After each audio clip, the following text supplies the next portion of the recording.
Thank you so much for joining us. It is my pleasure to introduce Dr. Susan Loeb, who is the Assistant Professor of Clinical Obstetrics and Gynecology. And Dr. Loeb treats women of all ages, from adolescence through menopause. Her goal is to provide complete, personalized women's health care that encompasses all the special health issues women face, including family planning, balancing work and personal life, and the challenges of aging. She is always ready to discuss issues such as wellness, contraception, prevention and treatment of STDs, treatment of abnormal pap smears and HPV, and strategies for addressing symptoms and discomfort of menopause. And without further ado, I will hand it over to you, Dr. Loeb. Thank you. So it is my honor and pleasure to welcome my dear friend, colleague, and mentor, Dr. Margaret Polaneczky. Dr. Polaneczky is an associate professor of clinical obstetrics and gynecology and former assistant dean for research compliance at Weill Medical College of Cornell. She attended Villanova University, received a master's in biology from NYU, and her medical degree from Temple University. Dr. Polaneczky's practice has focused on the transition years in women's health, the perimenopause, menopause transition, and the adolescent. She was one of the first U.S. physicians to be certified as a menopause clinician by the North American Menopause Society. Dr. Polaneczky is moving on from her amazing medical career at the end of this month to pursue her many interests and talents. And I am delighted that tonight she will be sharing her insights from 30 years of providing incredible care to menopausal women. Thank you for being with us tonight, Dr. Polaneczky. I've learned so much from you during my career, and I look forward to what you will share with us this evening. So this evening, we're going to discuss some top tips about the menopause transition and options for treatment. We are thrilled that so many of you are joining us, and we've received an unprecedented number of questions. So we will do our best to address some of the major themes that came up and try to address some other questions at the end of the evening. To begin, I think it's just important to note what menopause is, and that the menopause transition does not have to be a difficult time for women. In fact, some women appreciate the change and actually feel better when they go through menopause. If that's not you, there are many lifestyle changes and medications that can be taken to ease the symptoms. The average age of menopause is 51 and a half. Menopause is the final menstrual period after a woman goes 12 months without a period. So leading up to menopause is a time period of hormonal fluctuation and irregular menstrual cycles that we call perimenopause. And yes, just so you know, the age of menopause does often, but not always, run in families. So let's start talking about the details. So why don't we talk about some of the most common symptoms of perimenopause and menopause that patients report to you? Thanks, Sue, and thanks for your kind words. And this is a real joy to be with you during this time. So I think the first sign that perimenopause is happening is either a change in your menstrual cycle length, duration, or frequency, and then occasionally accompanied by other symptoms such as hot flashes, vaginal dryness, trouble sleeping, mood swings, worsening PMS, menstrual cramps that are getting worse, breast tenderness with your periods. A lot of the symptoms that accompany the period do get worse right before it's over. And so it can be a little tougher during this time of life. So that's the perimenopause. And it's probably worse than the menopause for a lot of women. Why do you think why do you think it's so bad during that time? Well, there's a lot of change going on. So in this time of life, your hormone levels are going up and down and up and down. And when the hormone levels are up, your breasts are tender, you're moody. When they're down, you're having hot flashes and vaginal dryness. Your cycles become unpredictable. They become often shorter. Your periods often become closer together. You can present with heavy menstrual periods. So a lot of this is the result of the ovary beginning to lose its function, beginning to lose the number of eggs that are going to ovulate every month. But it's important to know that even at menopause, you have about 1,000 eggs. So it's not like one day it's all done. But it can be a tough time for women, even those who don't have the typical menopausal symptoms of hot flashes. They often have irregularities in their cycle that need management. Yeah, I like to say our hormones get disorganized during perimenopause. And we see that with like the irregular bleeding that comes up, and again with the symptoms that come and go. So how long do these perimenopausal symptoms usually last? Yeah. So they can start in the early 40s and last all the way till the average age of menopause, which is around 51. They could also last for just a few months or a couple of years. I think the key thing to remember is that every woman is different. And that your friend's menopause is not your menopause. And even though we know that the age of menopause runs in families, your mother's menopause is not yours either. So it's important to work with your provider to find the right management for you, and not necessarily what your friends are doing. Yeah, and also I have a lot of women in their early 40s who still have regular periods but are getting these symptoms. We see that too. That doesn't mean just because your cycles are, it doesn't mean you can't get these symptoms even if your cycles are regular still. Right, and that's a common myth even among healthcare practitioners. We'll have a patient who comes to me who's still menstruating, who's having what I think are perimenopausal symptoms, whose previous doctor said, oh, there's no way it could be menopause. And it can be, and your hormone levels can look completely normal on the day that they're drawn. Because remember, as I said, they're going up and down and up and down. Every day is a new day. And on the day when you have it drawn, they may be in the perfectly normal range. And so it looks, like you're not perimenopausal, but you are. So that brings up the idea of testing, which, a lot of women want to know what their hormones are. And that isn't always a helpful way to manage it. It's better to look at it over time than to take a single snapshot. Right. We treat symptoms, not labs. Exactly. When is the time that you might want to check the labs? When would that be helpful? So I find labs are helpful, particularly in a younger woman where you're not sure what's going on. So someone comes to you and she's in her 30s and she's having what sounds like menopausal symptoms. Doesn't quite make sense. I think that's an important time to check to try to figure out what's going on. If a woman's having irregular periods, I think it's important to find out whether that's the problem or something else is the problem.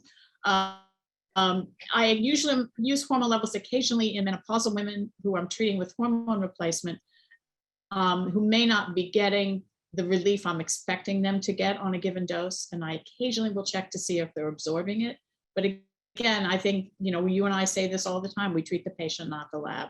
And so this idea that a doctor is going to check your hormones and suddenly, figure out what's going on with you, it's more important for that doctor to talk to you and to talk to you over time and see what's going on. Yeah, I think that's such an important point because I get asked the question very frequently, and very rarely do I check the hormone levels because, as you said at the beginning, they fluctuate so much, and it's hard to treat labs. It's better to treat the symptoms for sure. And then there comes the question that's a good one. So some women get hot flashes, but they're not hormonally related either. Reflux, sleep apnea, right? Do you want to talk about that a little bit? Sure. So when women do have hot flashes, again, it's important that you take that symptom in context with everything else that's going on. So she's 51 years old. She hasn't had a period in 5 months. She can't sleep at night. She's having hot flashes. I think it's a pretty good bet that she's menopausal. But at the same time, if she comes in and she's still menstruating and she's having hot flashes, or she's 10 years past menopause, never had hot flashes, suddenly has them, I think we need to begin to think of what else might be going on. And you mentioned 2 things, which is sleep apnea, reflux. Infections can do this, cancers can do this, tuberculosis can do it. It's just important, and anxiety can do it as well. Anxiety can look just like a hot flash in the middle of the night. So again, it's important to talk, and it's important to take a full history and really put it in the context of what everything else that's going on. Totally agree. And anxiety, that'll keep coming up because that's such a big trigger of symptoms. Also thyroid, that's another one we have to check when someone has these symptoms, right? Yeah. And that should be done annually in women over 40. Usually a thyroid function is part of the routine labs that their internist will check. But we'll check if we need to. Yeah, for sure, especially if we don't see it, right? So I just want to read, go ahead, sorry. That can cause irregular periods as well. So it's really important to check. Certainly. So we made this sound really bad, but I just want to reiterate, it's not that bad. As you said, everybody goes through it differently. And some women really like the way they feel as their hormones start to wane. But we know that there are things that we can do if you're not feeling well during this transition. So I think the first thing to really talk about, and I always talk about that first in the office, and I'm pretty sure you do too, is lifestyle changes that we could make to kind of ease the symptoms. Right. Right. So yeah, it's really important to look at what we're doing in our lifestyle that might make things better before we actually start jumping to medication, hormones, and other treatments. So look at things like diet, particularly substances. So if you're drinking alcohol, that's a huge trigger for hot flashes, especially red wine. It can also be a trigger for migraines, which is one of the other symptoms we didn't mention. It gets worse around perimenopause. So look at alcohol intake, look at exercise. I've had patients sort of cure their menopausal symptoms with just giving up alcohol and starting to exercise regularly. There's nothing like regular exercise for making you feel better. So definitely you want to look at that. Especially yoga. I have found yoga can cure a lot of these symptoms. Deep breathing and yoga. Yeah, deep breathing and yoga. It's interesting. They've been studied for hot flashes, and while they might not decrease the frequency of hot flashes, what they do is they decrease the bothersomeness of the hot flash and the anxiety that the hot flash can be triggered by. So if you can get control of your anxiety, which is a hot flash trigger, which you can do with mindfulness-based stress reduction, deep breathing, yoga, these things can really help a lot with sort of lowering the temperature threshold in our brain a bit. And we actually know that it works centrally in the brain to help us manage the perimenopause transition. There are other lifestyle things like caffeine reduction, right? That's a big one. And yeah, I think for women who find they're having palpitations or we're having trouble sleeping at night, ditch the iced tea at dinner and ditch the alcohol at dinner, and begin to develop a bedtime routine so that you can begin to have better quality of sleep. So absolutely, you want to look at that as well. And other dietary things that can help, I find spicy foods can be a trigger, right? Yeah. And late night eating also, I mean, hard for us New Yorkers, but late night eating is another one that can really trigger some of these symptoms. Especially if some of this is particularly partly reflux. Or the other thing is if it's leading to weight gain, and that is also causing you to have worse symptoms. Losing a little weight can often help as well.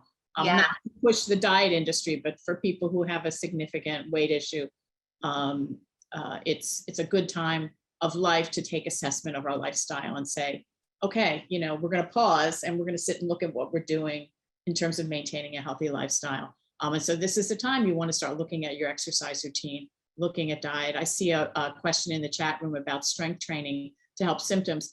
I'm not sure that's going to help hot flashes, but I think it's certainly going to help change your body composition in a way that's beneficial in terms of weight loss, in terms of managing your blood sugars, which can be an issue as we get older in terms of controlling blood pressure. But you need to be careful, because also you don't want to be putting too heavy a weight and causing injuries. So there's a fine balance between weight training and doing it for positive reasons and causing trouble. Great points, but that is a common complaint that comes up with the increased weight in the midriff, right? And so, doing a little bit of resistance training in that area can actually really help with the body composition change that you're talking about, right? And even 5 pounds of weight loss can make a difference in symptoms. So as you said, you're right. It's a great time for us all to kind of reevaluate what we're doing, eat healthy, exercise healthy, and it really, I've seen it make a huge difference for some women. Yeah. So So there's another interesting question in the Q&A, a woman who's 46 who doesn't know when her menopause is supposed to start. She had her hormones checked a couple of years ago and everything was fine. So guess what? It's not starting. It starts when it starts. One day your periods will end. The average age is 51 and a half. If your mother had an early menopause, you might have an early menopause, but we don't know when your menopause is going to happen. And there are people trying to market tests that will tell you that, and it doesn't exist yet in a reliable fashion.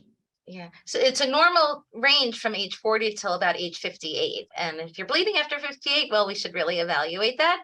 But up until then, it's a pretty normal range. And yeah, as you said, it's hard. We can't predict it. But, I had a woman in today who at 52 is still having very regular cycles. I'm like, so you're not there, right? Yeah. And there's no way to predict it. So we do know that once you begin to skip periods, menopause will usually come within 3 years. That's data that we do have. But Right. The data is like the first changes within a week in either direction, and then it spaces out. And once it starts spacing out, 90 days, it's coming within a year or two, right? Yeah. Yeah, absolutely. Okay, so we talked about perimenopause and the sort of irregularity that sometimes leads to worsening PMS and irregular cycles. So if lifestyle changes isn't working for that, there are medications we can use. Do you want to talk briefly about those? Sure. So we'll talk about two different classes of medications. We'll talk first, I guess, about hormone replacement, since that's the most effective treatment. And then we can talk about alternatives to hormone replacement. Does that? Yeah, so do you want to start with just the perimenopause? Perimenopause? Yeah, Sure. Yeah. Sure. So for perimenopausal women, if you're still menstruating, and we give you hormone replacement, so now your hormone levels are going up and down and up and down. We give you hormone replacement. They're still going to go up and down. It's just going to be at a higher level. So hormone replacement, just giving you estrogen, is not necessarily the best thing in a perimenopausal woman. It can be. It really depends on how often you're having periods. So if you're having periods, more than every 6 months, or certainly more than every 3 months, you're probably better off with something like a birth control pill, which will control your cycles, control your symptoms, control your hot flashes. And in some cases, for women with menstrual migraines, it can actually help them. In other cases, it can make them worse. So it's a little dance we have to do there. For some women, if they can't take estrogen, you can take progesterone every month to bring on your period and regulate your cycles. You could even take progesterone all the time. It helps with sleep. It can be a calming effect as well. And it's not harmful in terms of things like headaches. So that's another way to go. I warn people against using things like over-the-counter progesterone creams because they're not FDA approved. Progesterone is not really well absorbed through the skin. So it's a rare patient. If you want to try it, you're not going to hurt yourself, but it probably isn't going to be beneficial for controlling your cycles. So a lot of what you decide to do to treat depends on the predominant symptom. If the predominant symptom is irregular period, heavy bleeding, painful periods, PMS, we'll probably aim towards a birth control pill or even the Mirena IUD to control the cycles. And then if the predominant symptom is hot flashes and spacing out periods and vaginal dryness, then we might aim towards something like hormone replacement. So the way I like to describe it is if birth control pills is a higher dose, so it takes over the hormones. So it suppresses the ovaries and we kind of override what's happening. And in doing so, we regulate your cycles. We kind of keep your hormone levels very even, which we already talked about. There's that fluctuation during perimenopause. And so it's a really nice option for women who are really feeling symptomatic from hormonal fluctuations. If we doses are much lower than they used to be years ago. So we really great point. have a lot of nice low dose options for perimenopause. Great point. But the hormone replacement doses that we'll talk about in a minute, if your body is still producing hormones, you're going to fight with them. And then you're going to get bleeding all over the place. And that's even more annoying. So that's why very often during perimenopause, we'll use these birth control pills. And people look at me that I'm crazy at 49 prescribing birth control pills, but it works super well. And the other thing is, remember, it also provides contraception because until you've been a year without a last period, we'd still recommend some kind of birth control, even if it's condoms. So it kind of, you get a lot of bang for your buck with birth control pills. And if you're complaining about a lot of PMS, because again, your hormones are all over the place, but you can't or don't want to take hormones, we have other options for prescriptions. Yeah. Right. So PMS, the primary treatment is the SSRIs. So drugs like Zoloft, Prozac, Lexapro. You can take it all month long, or you can just take it during the week or two that you have symptoms of premenstrual dysphoria and mood changes, and et cetera. So that's first line. We also look at things alternative. You can look at calcium and vitamin B6 for helping with PMS. Magnesium sometimes, yeah. And sometimes magnesium as well, especially if constipation is an issue. That can be really helpful as well. So there's a lot of ways to treat it. And again, things like exercise can make a big difference. Oh, absolutely. All right. So if a woman is on birth control pills, how do we get her off of them? We don't know when she's gone through menopause. I always tell my patients we don't care, but we don't know. So when's the right time to take a woman off of them? Right. So usually around the average age of menopause, which is going to be around 51, 51 and a half. And I usually tell my patients to, before they come in for their annual visit, to stop their pill. And then when I see them, we can see, if, we can do it a couple of months ahead of time and see if their periods are still going. Then I guess they're not done yet. And if they don't have a period, then when I see them, this is a time where I can check an FSH and really begin to see what's going on hormonally with that woman. Yeah, I'll give that caveat. If it's the 49-year-old that I just started on, I might give her a little bit longer than 1.5, right? Yeah. It really depends on the age, but usually somewhere in the 50s will wean down. And also see if you still need it for symptoms. Most of the menopausal symptoms are worse in the perimenopause and get better after the last menstrual period. Mm-hmm. There's an interesting question in the chat where someone wonders if taking hormone replacement will prolong her period beyond the natural menopause date. And the answer is no. We don't. If we had something to delay menopause, I think people would all be taking it. So no, you're going to run. Your eggs will decline to a certain point on their own, irrespective of what we do. There are a lot of really good questions here. It's hard to do both. But no, if you're monthly spotting at age 57, you should check with your doctor. If it's not a real period, I always tell my patients, if your bleeding doesn't feel like a period, if it's in between, if it's prolonged, if it's heavy, too much bleeding, or if it's just spotting, make sure you check in with us. That's really important. And if you haven't had a period for a year, any bleeding is considered worth investigating. Most of the time, it's just going to be a late period, and especially if it's accompanied by breast tenderness and moodiness and premenstrual symptoms. But if it's been over a year, you must be evaluated to be sure it isn't something else. Absolutely. Okay, so a lot of questions are coming up about hormone replacement therapy, menopausal hormone therapy. So let's talk about that. First of all, we use it for a lot of reasons. Some of them are off-label reasons, I'll say, but what are just the FDA-approved indications for menopausal hormone therapy? Yeah, so for severe vasomotor symptoms, we can use it. Vaginal estrogen is FDA-approved for treatment of vaginal atrophy and genitourinary symptoms of menopause, and then for treatment of osteoporosis. Especially the prevention of osteoporosis, right? All right, so how do we know the right time to start hormone therapy? Who should be starting it? There are questions that are coming up to that. Do I need it? That kind of thing. Right. So I think the important thing to know about hormone replacement is that it's treatment for the symptoms of menopause and perimenopause. We don't have an FDA indication to use it for prevention, for better health. We don't have an indication to use it just because you happen to be menopausal, you should take hormone replacement. We have no indication to use it in that way.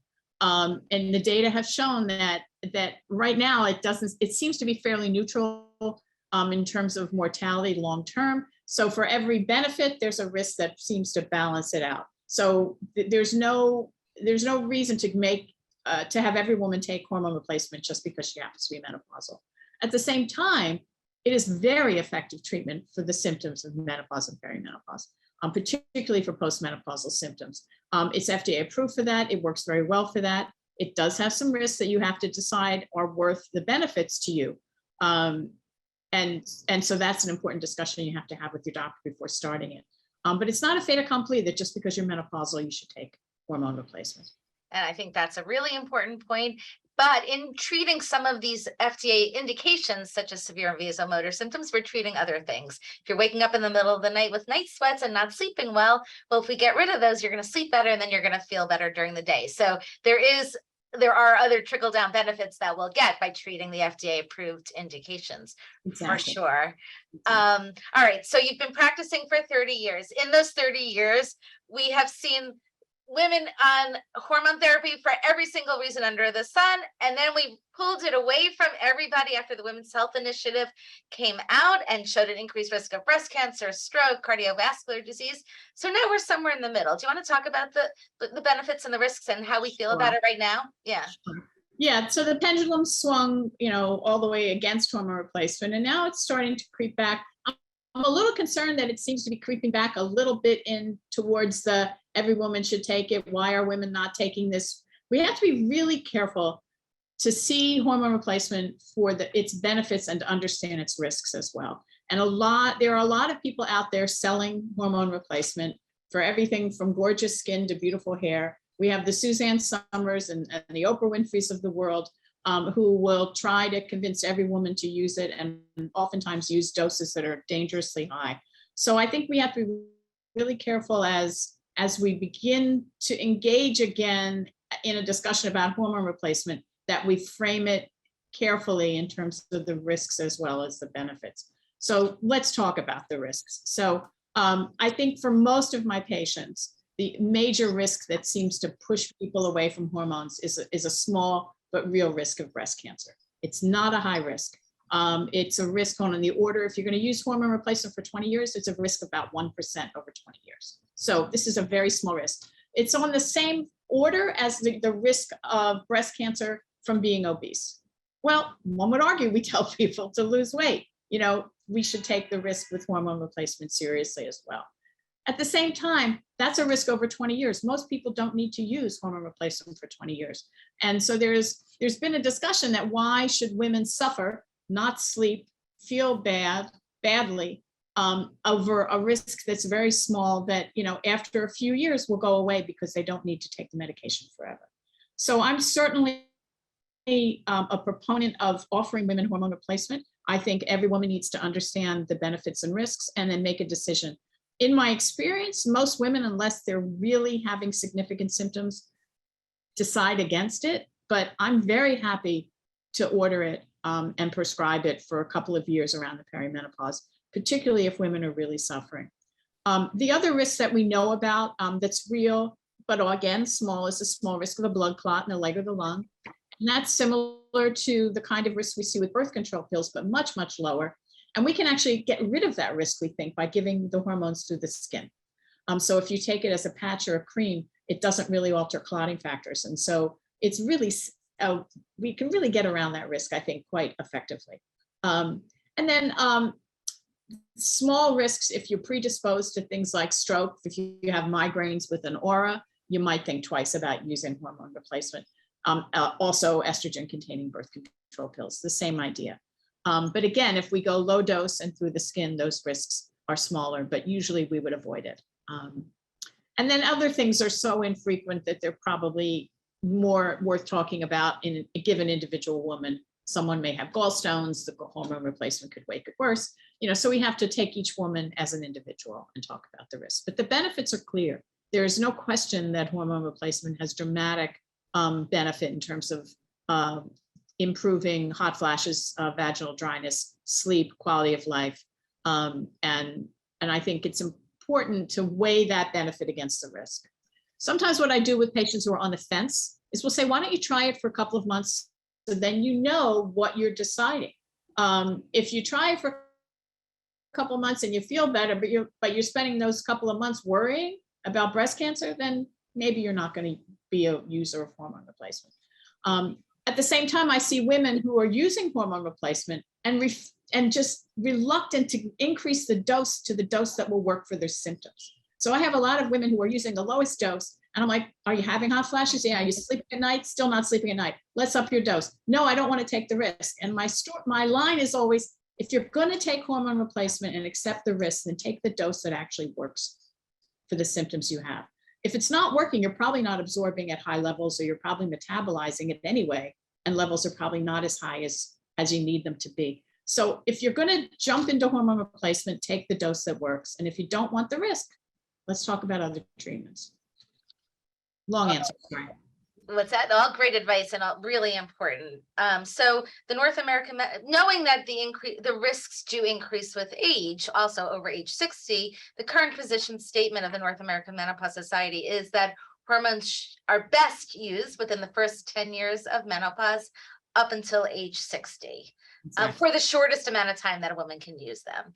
Right. So, there are some women that won't come off because they feel so well after age 60, but it's a conversation that has to be had, understanding the risks that you just discussed. Right. Exactly. Yeah. So how do we come off of hormones then? So that's interesting. There's a couple of ways to do it. Usually, if a patient's on a sort of a higher end of a dosing, I wean them down. And we begin to cut the dose in half, or cut the dose, by 25%. And, with different doses of patches and creams, it's pretty easy to do that. If you're already on a really low dose, you can just go cold turkey. you'll have some potential withdrawal symptoms for a month or two. But most women find they come out the other side and they feel fine. Some people try and they can't. I have some patients just can't get off their hormones, and that's fine. But I think after 2 to 3 years on a hormone regimen, it's worth talking to your doctor about when a plan to get off, if you can get off. And most of my patients, I think, other than a small percentage, are able to wean off successfully without much trouble. Yeah, and I like the patches too, because they come in so many different strengths. So it's easy to kind of tweak it up or down if you need to. Right. Yeah. Absolutely. All right. So again, just to stress, not everybody needs to take hormone therapy. If you're feeling fine and everything is going great, no need for it, but it is a nice option for people who are symptomatic. Okay, you and I have practiced together for so many years, and I know we feel similarly about this. You want to take a few moments to talk about bioidentical hormones? Sure. So remember I talked about the people that are trying to sell you hormone replacement? Well, this is the bioidentical hormone crowd. This is the Suzanne Summers group and the Oprah Winfrey group. This is the group that's telling you that stay away from the evil FDA-approved hormones, which are risky and are going to give you cancer, and come take this natural bioidentical estrogen that has no risks and will make your skin young and make you look gorgeous forever. It's the same drug. Almost every FDA-approved hormone replacement on the market right now is bioidentical estrogen. The difference is that what these people are promoting is bioidentical estrogen mixed in a lab that's not FDA approved, where there's no oversight of the manufacturing or the mixing process. But it's the exact same drug. It's 17 beta estradiol. It's the exact same drug that's in the patches and the creams that we've been talking about. So buyer beware. It's a rare patient. I may occasionally use a compound, we call them compounded drugs, where you compound them in the compounding pharmacy. The only patients I've used that in are people who can't tolerate any of the commercial vaginal estrogens, and we have to compound it in some kind of vehicle that they're not allergic to. I mean, and that is, less than 5 patients I have that really need that. And then the rare patient where we can't tolerate patches or creams or gels, but it's really rare. Yeah, I've used it also in the vaginal formulation, but also very infrequently. Sometimes it happens to be a little less expensive, so that's a little bonus. But but it's buyer beware. Absolutely. And this is happening in the UK right now a lot. There's this big push back towards hormones and back towards bioidenticals, with the idea that they're different. I had one patient, not to get too anecdotal, but this story just resonates with me. She came to me, she wanted some hormone replacement. I gave her an FDA-approved product. She came back to see me a year later, said, I didn't take this nasty stuff you gave me. I went to this doctor in California and he gave me this. And she showed me what she was taking. It was exactly the same drug at 5 times the dose. Whoa. Without enough progesterone to protect her against endometrial cancer. It was so frightening to me. And that this doctor told her this wasn't going to give her breast cancer. This had no risks of blood clots, that the evil stuff I was giving her did. And it was the exact same drug. You buy it, it's pharmaceutical grade beta estradiol. You buy it from a drug manufacturer and it either goes to, I don't know, name a Merck or whatever company is making the FDA approved product, or it goes to Joe's pharmacy and Joe mixes it in the back office. Same drug. Yeah. Really important. And we talk about this a lot. Okay. So now we've talked a lot about hormones, but there are women who can't take hormones, or women, as you said, who won't take hormones. So it's really important. Let's talk about some supplements, some other medication prescriptions that we can use, sometimes off label, but okay, to help symptoms. Yeah. So let's talk first about the sort of non-prescription things that you can do. We talked a little bit about lifestyle. I really want to stress the mind body, things like yoga and mindfulness-based stress reduction. They really can help. In terms of herbal products, we don't really have anything that has been subjected to the kind of research that we have subjected hormone replacement to. So everything I'm saying about herbal and alternative medicine is based on a very few number of studies, many of which are not randomized or placebo-controlled. But we do know that lavender seems to help with sleep and may decrease some hot flashes. And I certainly would have no objection if you want to put a little lavender on your pillow at night. We have some interesting data on the elderly that shows that it helps with sleep. So I think you can feel free to do that without any safety concerns. There are a number of natural products on the market. One medication is called Remifemin, and that's doesn't seem to be any better than placebo when you look at the data. When you combine it with St. John's wort, which is sort of like natural Prozac, it may be effective for hot flashes, but now you're in the territory of the FDA is not overseeing the product manufacturer. You don't know whether what's in it is what they tell you is in it. There's an incredible amount of variety in terms of the people manufacturing these products. And so I'm not a big fan for that reason. It really is buyer beware. But it makes sense. Remifemin binds to estrogen receptors, and St. John's wort sort of acts like an SSRI or a Prozac. So it makes sense that when you put them together, they might be effective. There is a new medication out there called Relazin that I have a lot of patients coming to me about. It's a bee pollen extract. We have one survey study. That's all we've got. So, again, buyer beware. It's made in Sweden. That sounds really nice. There's pictures of flowers, but it's not so clear that it's safe for you to take. Same thing with wild yam, no better than placebo. And then the other things are things that are plant-based estrogens, things like flaxseed, soy. They might be effective because they're acting like estrogen. So if you're avoiding estrogen, then why would you take a plant-based estrogen for the same reason? Doesn't mean you can't have some tofu once in a while. We're talking about people really taking high doses of these things to try to treat symptoms. Think of them as estrogen and use that, approach that risk accordingly. When it comes to Chinese herbs, these might be effective, but it's sometimes because they're contaminated with hormones. And again, quality control, we don't know what's in them. So again, I'm not a big fan, but certainly you can go get acupuncture. I think there's mixed results on that, but it certainly seems to be safe. And one other thing that's interesting is hypnosis seems to be effective for hot flashes. It's going to be hard to find a practitioner who does it, and the studies are small, but I think they're kind of interesting.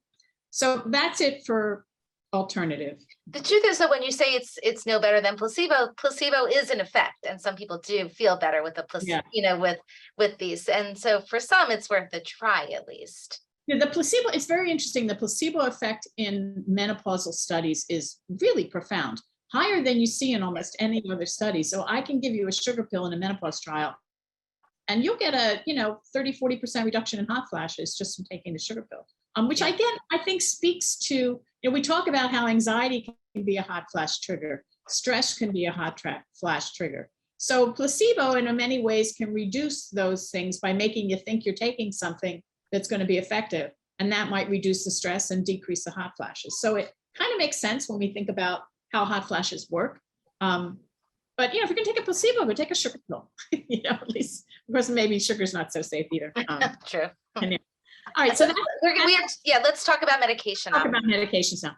So let's say you don't want to take estrogen, or you can't take estrogen. Perhaps you've had an estrogen sensitive breast cancer or a strong family history, and you just don't want to take the risk. The SSRI class of drugs have been shown to be about 60% as effective as estrogen. So they'll reduce hot flashes by about 60%. And these are drugs like Prozac, Paxil, Lexapro, Effexor. And they're used at lower doses than we use for depression. So we tend not to see the kinds of side effects like decreased libido that we see with women using it for depression.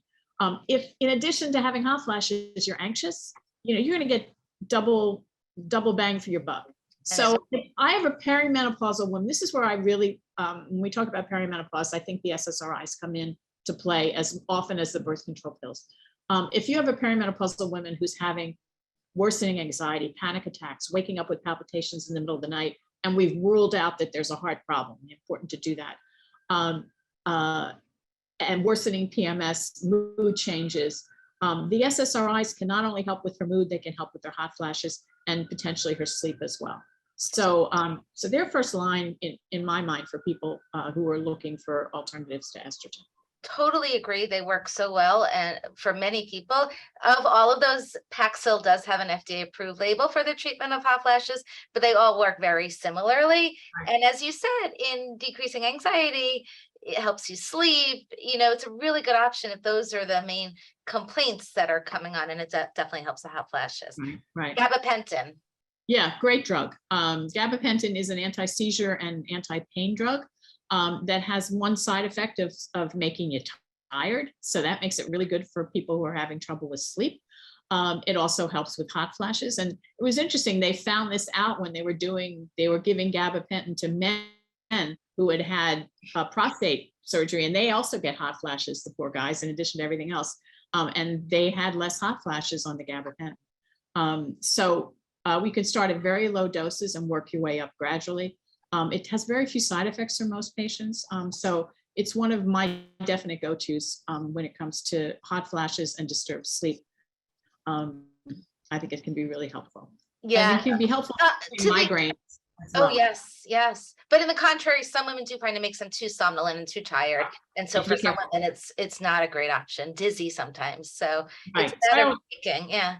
Yeah, I start on the lowest dose, and I always tell them start on a weekend. Don't start on the day you're about to have a car trip. So find out if you're going to be one of those people who can't take it because it makes them too sleepy or zonksome. But if it does, again, if you start low and work your way up, we can often avoid those side effects. But yeah, so did we forget any of the other ones? No, but I'm going to throw this out there, not to open a can of worms, but there are new medications on the horizon that are not yet FDA approved and not out. They're not available yet, but they do trigger actually the neurons in the brain that cause hot flashes. And so there are promising treatments coming down the pike. So we just have to stay tuned and see what's coming next. Yeah, one of them is actually available in Japan now, and not one of the ones that's being studied, but another one. And they'll be promising, I think, in many ways, because they're going to act in the brain as opposed to changing your hormonal levels. Right. So it'll be really interesting to see. There's a few. The problem is with new drugs is you have to do the safety studies, and one of them already has been pulled off the market. Has been pulled out of trials. So we're just going to have to see. But yeah, it's exciting times. I get that question a lot. What's new in menopause? So that's new. Not yet, but soon enough, right? It's soon enough. Yeah, I think it's really promising. I'm pretty sure they're going to come up with one or more that's right. Yeah. We are running out of time, but we have one really, really, really important topic. You mentioned it, vaginal atrophy, vaginal dryness. That is one of those menopausal symptoms that might come on with menopause, but unfortunately definitely gets worse with age. It can affect the bladder, can affect sexual function, and is so easy to treat. So let's talk about some options for treatment. Yeah. So definitely this is, and it's so funny. This is one of the ones that's the easiest to treat, but it seems to be the hardest for women to do. And I'm not quite sure what that's about. I think it's because the treatment regimens require you to put something in the vagina. And I think it's sort of a little harder than just popping a pill. But anyway, I'm going to interrupt, but I also think it's our obligation. For so many women, it's hard to talk about. So it's our obligation to ask and bring it up so people feel comfortable talking about it. Sorry. Right. No. So you have hormonal and non-hormonal options. So there are a lot of non-hormonal options. You think of them as you need really two classes of treatments. You need a moisturizer that you use in the vagina on a regular basis.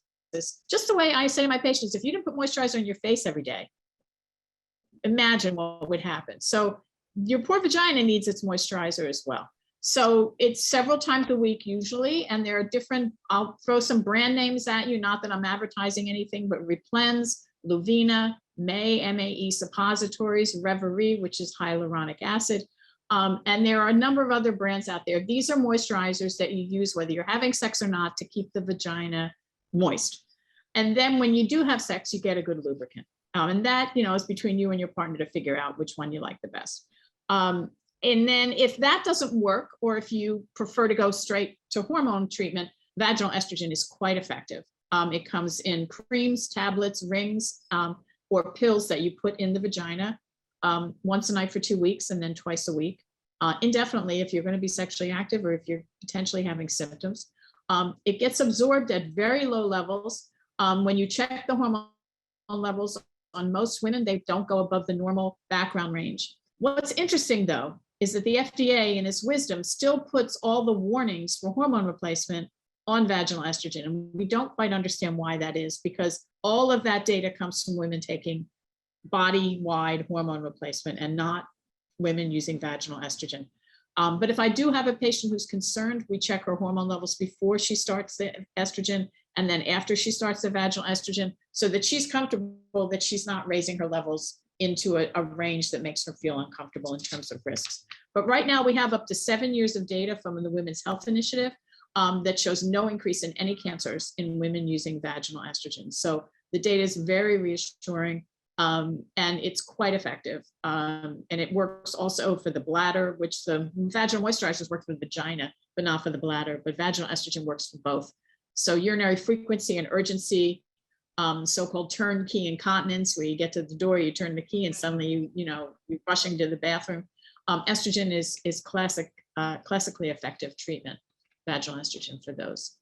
And there's a pill you can take called Osphena, which is a selective estrogen receptor modulator that acts like estrogen in the vagina and doesn't seem to act like estrogen in the breast, although we don't have an FDA approval for that indication. That also can treat hot flashes.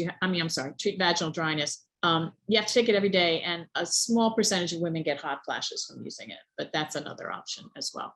And it does come with the same warning about blood clot risks, and I think there you have to take it seriously because you're taking it as a pill every day, as opposed to just using it vaginally. There are some women who have gone so long without estrogen that the vagina has actually gotten smaller. And so for these women, in addition to estrogen to kind of moisturize the vagina and make it more supple and expandable, we'll also give dilators and teach her to use the dilators to stretch herself back open again. For women who really don't want to use estrogen long-term, they can use it short-term and the dilators, get themselves functional again, and then go to non-hormonal treatment for maintenance. So I do that occasionally with breast cancer patients who are really troubled by their symptoms, but we know we don't want to use this long-term, and we work closely with their oncologist and come to a plan. And then there's one other drug called DHEA or prasterone, and it is an adrenal hormone that gets converted in the vagina to estrogen and progesterone and testosterone. It's daily as a pill in the vagina. It doesn't come with the same scary package insert that vaginal estrogen comes from because it isn't vaginal estrogen. It works well, and it's highly effective. So you see, there are so many options and so much to do. And even if you feel like there's nothing that can be done, there are plenty of things that can be done. The dilators do work super well. You have to be motivated. Right word. What's that? Commitment's the right word. Yeah, committed and motivated. And then if you are, they really, really can work. So it's definitely an important topic to talk to your doctor about. And that, I think, is, I'm going to ask you for just a few closing comments, but I think the most important comment is that, as you can see, everybody goes through this phase of life differently, and our care that we try to give is so individualized, and there's so many different ways to do it. And that's what we should be talking about, just you and what you're going through during this transition. Do you want to make a comment? Sure. Actually, if I wouldn't mind address one question in the Q&A, because I just think it's so important. This woman says she's going to her gynecologist every year. Should she check her hormone levels? And the answer is no. It's more important to talk about what's going on with your cycles and what's going on in terms of menopausal symptoms, but you don't need to check your hormone levels every year to know where they are. Again, just stressing that your menopause is your menopause, and the conversation with your doctor is probably the most important thing you can have.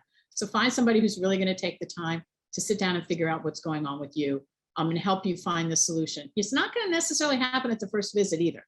It sometimes takes time for your doctor to get to know your symptoms. And because of the variability in the early menopause, 1 month can be different than the next. So take the time to really give your doctor the information he or she needs to know to help you find the best treatments for you. Be really careful of people trying to sell you bioidentical hormones and herbs and alternative medicines. This is a huge, huge market. There's a lot of money to be made off the anxious perimenopausal woman. Don't get sucked in. Talk to your doctor and really choose wisely. I see a couple of good questions. Does HRT work immediately? No. It can take at least a month, if not longer, especially the vaginal estrogen, but even the systemic one, you have to give it time, a month, definitely 3 months to see if it's effective. That's one. And the withdrawal symptoms of stopping, that can, as we said, hope as you wean off, the symptoms are definitely not as bad when you're menopausal as perimenopausal. So hopefully you should not really have withdrawal symptoms. But all right, so many questions again, so many of them are individual issues that you can certainly reach out for a menopause consult if you're looking for more information. You can access it on our website, and also you can access information on our website. Also, our previous webinars, we did one on weight management, one on hair and skin changes, and also the North American Menopause Society has a website with a lot of information for patients that's really valuable. You'll receive an email at the conclusion of this with information also. And I just want to say thank you for joining us tonight. And thank you again to Dr. Polaneczky. We will miss you so much. And we look forward to continuing this series of webinars with more information for patients. Good night. Good night.